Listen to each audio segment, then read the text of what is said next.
एक बड़ी खबर इस समय आ रही है। 22 तारीख का आप इंतजार कर रहे हैं प्राण प्रतिष्ठा का, लेकिन रामलला की मूर्ति का चयन हो चुका है।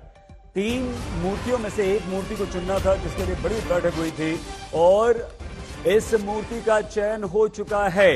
अब ये मूर्ति जो है वो रामलला के मंदिर में विराजमान होगी और इसी की प्राण प्रतिष्ठा होगी। 3 मूर्तियों में चयन समिति की बैठक हो रही थी, काफी विचार किया जा रहा था। मूर्तिकार अरुण योगीराज की मूर्ति को चुना गया है और काफी मेहनत के बाद, काफी मंथन के बाद, चर्चा के बाद, तीनों मूर्तियों का निरीक्षण करने के बाद, उन तीनों मूर्तियों पर जबरदस्त चर्चा करने के बाद एक कमेटी ने इनमें से एक मूर्ति को चुना है और अब यही मूर्ति रामलला की मूर्ति होगी। इसी की प्राण प्रतिष्ठा होगी। 22 जनवरी को यही जो मूर्ति है वो प्रतिष्ठित की जाएगी अयोध्या में, राम मंदिर में। तो 3 मूर्तियों में से एक का चयन करना था, जिसके लिए कमेटी का गठन किया गया था और इस कमेटी की लगातार बैठकें हो रही थी, चर्चा हो रही थी, मूर्ति की जो विशेषताएं हैं उस पर बातचीत हो रही थी और विभिन्न पहलुओं को ध्यान में रखते हुए इस मूर्ति का चयन होना था। अंततः ये हो चुका है। केंद्रीय मंत्री प्रहलाद जोशी ने